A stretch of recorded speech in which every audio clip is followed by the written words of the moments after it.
નમસ્કાર નમસ્કાર નમસ્કાર નમસ્કાર વાલા વિદ્યાર્થી મિત્રો, વિદ્યાકુલ ગુજરાતી ચેનલમાં આપનું હાર્દિક હાર્દિક હાર્દિક સ્વાગત છે.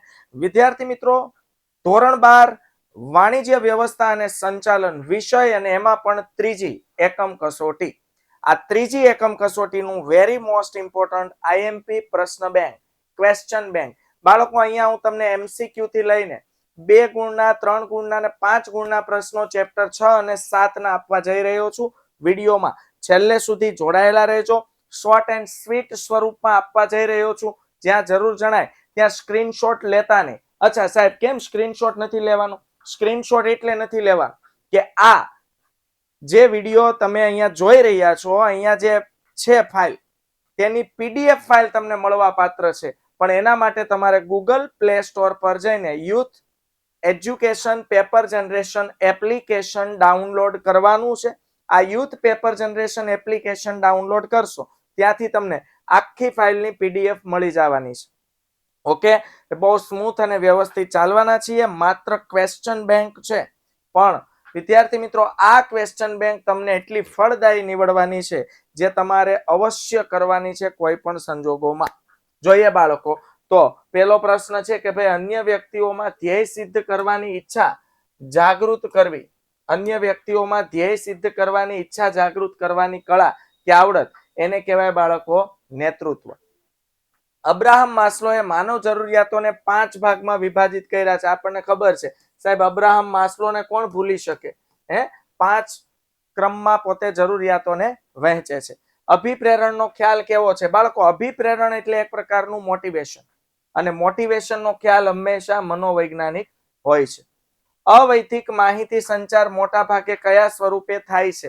યાદ રાખજો, વૈધિક માહિતી સંચાર મોટે ભાગે લેખિત સ્વરૂપે થાય છે, જ્યારે અવૈધિક માહિતી સંચાર મોટે ભાગે મૌખિક સ્વરૂપે થાય છે. એક વ્યક્તિ દ્વારા બીજી વ્યક્તિને સ્પષ્ટ અને અકબંધ સ્વરૂપમાં માહિતી પહોંચાડવી એટલે એને કહેવાય બાળકો સ્પષ્ટ અને અકબંધ. એટલે જેવી માહિતી મળે એવી જ અન્ય વ્યક્તિને પહોંચાડવી, માહિતી સંચાર. આગળ જોઈએ બાળકો, એક વ્યક્તિ દ્વારા બીજી વ્યક્તિને સ્પષ્ટ અને અકબંધ, રિપીટ થયો છે. તળ સપાટી સંચાલનથી અહેવાલ સ્વરૂપે, યાદ રાખજો, આઈએમપી પ્રશ્ન છે. તળ સપાટીએથી અહેવાલ સ્વરૂપે માહિતી મોકલીએ ને એને કહેવાય માહિતી પ્રેષણ.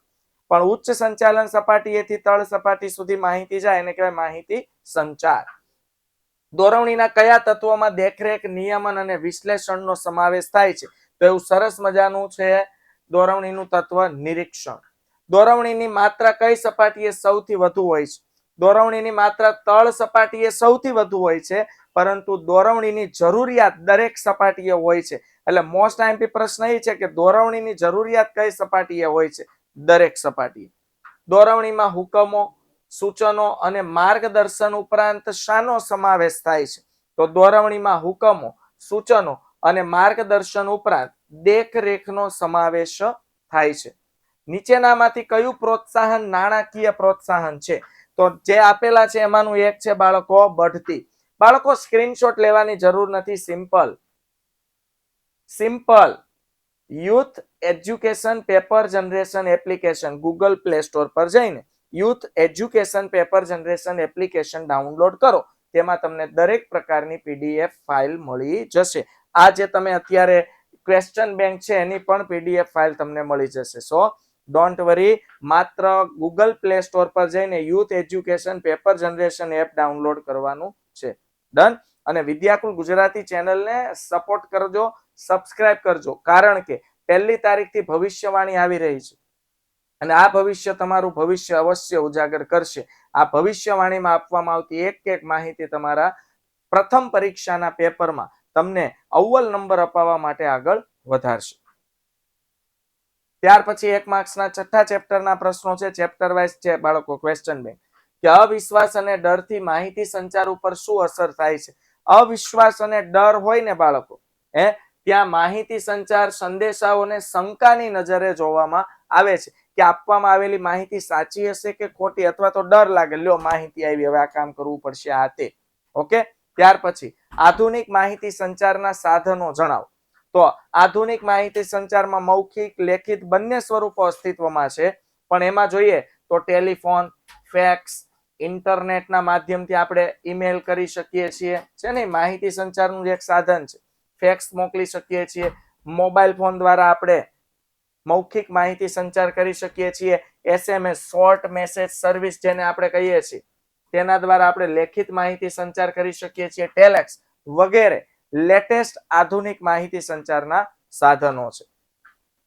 આયોજન અને વ્યવસ્થા તંત્ર દ્વારા લેવાયેલા નિર્ણયોને કોણ અમલમાં મૂકે છે?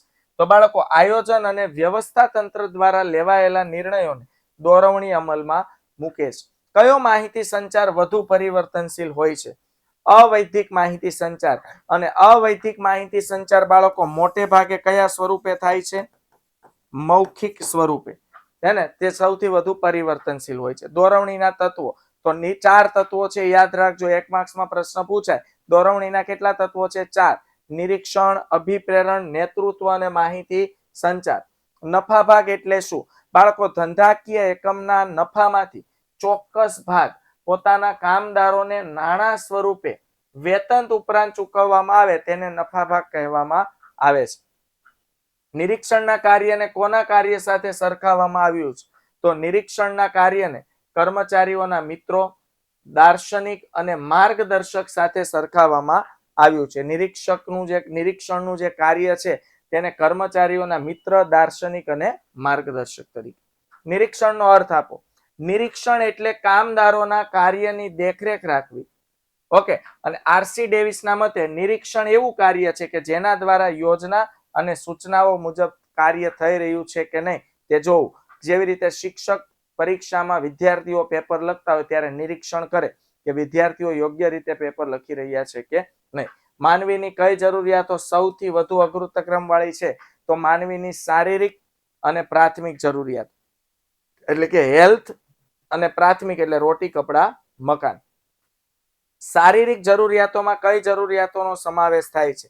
તો શારીરિક જરૂરિયાતોમાં રોટી, કપડા, મકાન, ખોરાક, પાણી, કપડા, મકાન, રહેઠાણનો સમાવેશ થાય છે. હાલો 2 માર્ક્સના પ્રશ્નો. સર સાહેબ ફટાફટ સ્ક્રીનશોટ નથી લેવાનો બાપુ, સ્ક્રીનશોટ નથી લેવાનો, કારણ કે તમે ગૂગલ પ્લે સ્ટોર પર જઈને youth education paper generation application download કરશો એટલે તેમાં તમને આની PDF ફાઇલ મળી જશે. પછી નિરાતે PDF પરથી ઝેરોક્સ કઢાવો અથવા ફોનમાં PDF લઈને સવાલ લ્યો, ટેક્સ્ટબુકમાંથી જવાબ શોધો, વાંચો અને એકમ કસોટીમાં ઝંડા ગાળો.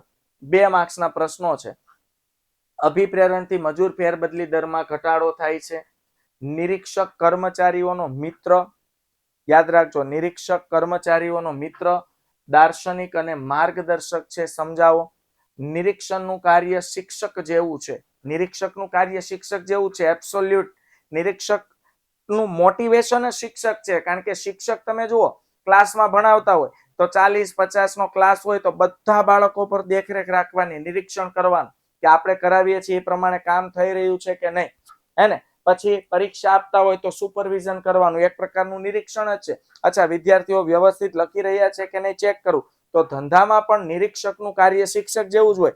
કર્મચારીઓને કામગીરી સોંપી દીધી, હવે સોંપાઈ ગયેલી કામગીરી પ્રમાણે કામ થઈ રહ્યું છે કે નહીં, કર્મચારીઓ વ્યવસ્થિત કામ કરી રહ્યા છે કે નહીં, આ બધું કામ બાળકો આમાં આવશે. પછી અનૌપચારિક માહિતી સંચાર ઉદાહરણ સહિત સમજાવો. ઓકે, અવૈધિક માહિતી સંચાર. અનૌપચારિક એટલે એનું બીજું નામ છે અવૈધિક માહિતી સંચાર.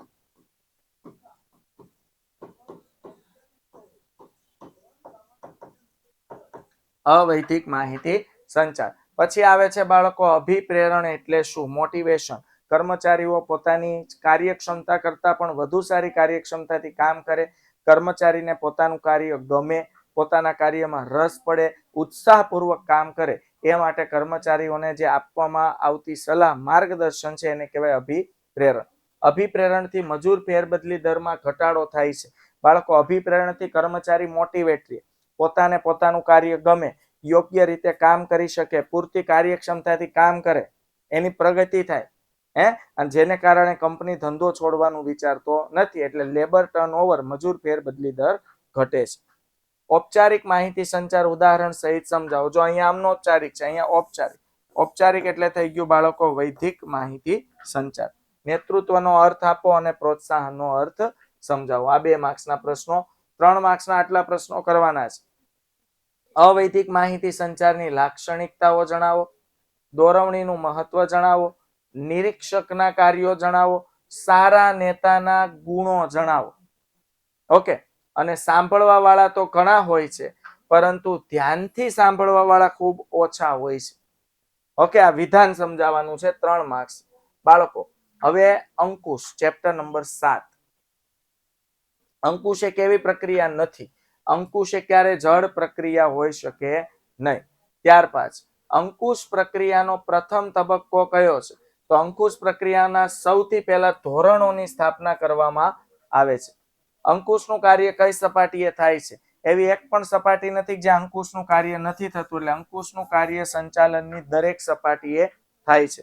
આયોજન અનુસાર કાર્ય થાય છે કે નહીં તે જોવાની કામગીરી સંચાલનનું કયું કાર્ય કરે છે? તો આયોજન મુજબ કામ થાય છે કે નહીં તે જોવાની કામગીરી સંચાલનનું મુખ્ય કાર્ય કોણ કરે છે? અંકુશ. અંકુશનું મુખ્ય કાર્ય છે કામગીરી પર નિયંત્રણ. પણ અંકુશ એ વિધેયાત્મક છે, હકારાત્મક છે, નિષેધાત્મક, નકારાત્મક નથી. એકમમાં સ્થાપિત ધોરણો કરતા વધુ સારા પરિણામો મળે ત્યારે હવે આપણે જે ટાર્ગેટ નક્કી કર્યો એના કરતા આપણું રિઝલ્ટ સારું આવે તો એનો મતલબ ટાર્ગેટ આપણે નીચો નક્કી કર્યો છે. એ ટાર્ગેટ એટલે ધોરણો. તો આવા સંજોગોમાં ધોરણો સુધારીને વધુ ઊંચા કરવા જોઈએ, વધુ ઊંચા ધોરણો સ્થાપવા જોઈએ. નીચેનામાંથી કયું કાર્ય અંકુશનું નથી? તો ઉદ્દેશો નક્કી કરવા. આ ઉદ્દેશો નક્કી કરવાનું કામ આયોજનનું છે, અંકુશનું નથી. પ્રયત્નો, પરિણામ તથા સાધનો અને ઉદ્દેશ વચ્ચે સંતુલન સાધવાનું કાર્ય એટલે શું? તો પ્રયત્નો, પરિણામ તથા સાધનો અને ઉદ્દેશ વચ્ચે સંતુલન સાધવું એટલે એને કહેવાય અંકુશ. વિચલનોની જાણકારી મેળવ્યા પછી સંચાલકે તેને દૂર કરવા કેવા ઉપાયો હાથ ધરવા જોઈએ? તો વિચલનોની જાણકારી મેળવ્યા પછી સંચાલકોએ સુધારાલક્ષી પગલાં લેવા જોઈએ. સંચાલનનું પ્રથમ કાર્ય આયોજન, તો અંતિમ કાર્ય અંકુશ. જો આમાં એ પૂછાય કે સંચાલનનું પ્રથમ કાર્ય કયું છે? તો સંચાલનનું પ્રથમ કાર્ય છે બાળકો આયોજન. તો અંતિમ કાર્ય કયું આવશે? અંકુશ. સંચાલનનું કયું કાર્ય અંકુશના જન્મદાતા તરીકે ઓળખાય છે? તો સંચાલનનું કયું કાર્ય અંકુશનું જન્મદાતા છે? આયોજન. કારણ કે આયોજન એમ કહેવાય છે કે આયોજન એ અંકુશનો જન્મદાતા છે. ઓકે, ચાલો આગળ. અંકુશનું કાર્ય સંચાલનની કઈ સપાટીએ થાય છે? તો અંકુશનું કાર્ય સંચાલનની દરેક સપાટીએ થાય છે. કારણ કે આયોજનની સાથે જ અંકુશની શરૂઆત થાય છે. આયોજનને સંચાલનના કયા કાર્ય સાથે ગાઢ સંબંધ છે? આયોજનને અંકુશ સાથે ગાઢ સંબંધ છે. એટલા માટે તો આયોજન અને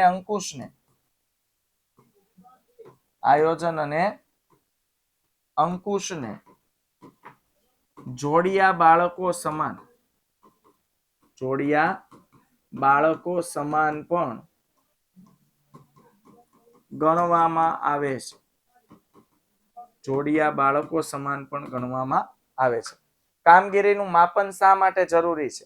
તો પૂર્વ નિર્ધારિત ધોરણો મુજબ જ કામ થાય છે કે નહીં તે જાણવા માટે કામગીરીનું માપન, એટલે આપણે નક્કી કરેલા ધોરણો ટાર્ગેટ પ્રમાણે કામ થઈ રહ્યું છે કે નહીં એ માટે કામગીરીનું માપન જરૂરી છે. ધંધાના અસ્તિત્વને જોખમમાં મૂકતા બાહ્ય પરિબળ, તો જો સરકારની નીતિમાં ફેરફાર થાય, તેજી મંદીની પરિસ્થિતિ, લોકોની અભિરુચિ, મનોવલણમાં ફેરફાર થાય, હરીફાઈ, હડતાલ, કાચા માલની તંગી, આ બધા બાહ્ય પરિબળો ધંધાના અસ્તિત્વને જોખમમાં મૂકે છે. વિચલન એટલે શું? ધંધાકીય એકમમાં થયેલી કામગીરી કે કાર્યોની માહિતીને નક્કી કરેલ ધોરણો સાથે સરખાવવામાં આવે તો આ બંને વચ્ચેનો તફાવત એ શું કહેવાય? વિચલન. સંચાલનના બધા જ કાર્યો કયા કાર્ય પહેલા કરવામાં આવે તે આવશ્યક છે? તો સંચાલનના દરેક કાર્યો અંકુશ પહેલા થવા જોઈએ. કારણ કે અંકુશ પછી પ્રવૃત્તિઓ પર દેખરેખ રાખીને સુધારાલક્ષી પગલાંનું કામ કરે છે. 2 ગુણ. અંકુશ એ ગતિશીલ પ્રક્રિયા છે. કેવી રીતે? ફરીથી કહી દઉં કે આની પીડીએફ ફાઇલ તમને મળવાની છે અને આની પીડીએફ ફાઇલ લેવા માટે તમારે ગૂગલ પ્લે સ્ટોર પર જઈને youth education paper generation application download કરવાનું છે. ઓકે, અંકુશ એ સતત પ્રક્રિયા છે, સમજાવો. આયોજન એ અંકુશનો જન્મદાતા છે, સમજાવો. અંકુશ કઈ રીતે આંતરિક પ્રક્રિયા છે અને અંકુશનો અર્થ આપો. 3 માર્ક્સ. અંકુશ એ સંચાલનનું છેવટનું કાર્ય છે, છેલ્લું કાર્ય છે. શા માટે? આયોજન અને અંકુશ એક જ સિક્કાની બે બાજુ સમાન છે. સમજાવો. અંકુશ એ નકારાત્મક કાર્ય નથી, વિધાનની યથાર્થતા ચકાસો. અંકુશ એ રચનાત્મક પ્રવૃત્તિ છે, વિધેયાત્મક પ્રવૃત્તિ છે, નિષેધાત્મક નથી. આયોજન અને અંકુશ વચ્ચેનો સંબંધ સ્પષ્ટ કરો. ઓકે, ચાલો આ ચેપ્ટર માંથી બાળકો 5 માર્ક્સના પ્રશ્નો પૂછાવાની શક્યતા ઓછી છે એટલે આપતો નથી, પણ મેં તમને કીધું એમ આની પીડીએફ પણ તમને મળી જવાની છે. તો પીડીએફ મેળવવા માટે youth paper generation application download કરજો વિદ્યાર્થી મિત્રો, અને વિદ્યાકુલ ગુજરાતી ચેનલને સબસ્ક્રાઇબ કરી લેજો, કારણ કે હવે ટૂંક સમયમાં તમારી માટે આવી રહી છે ભવિષ્યવાણી. ફરીથી મળીશું વિદ્યાર્થી મિત્રો. આવજો, બાય બાય, ટેક કેર, જય હિન્દ.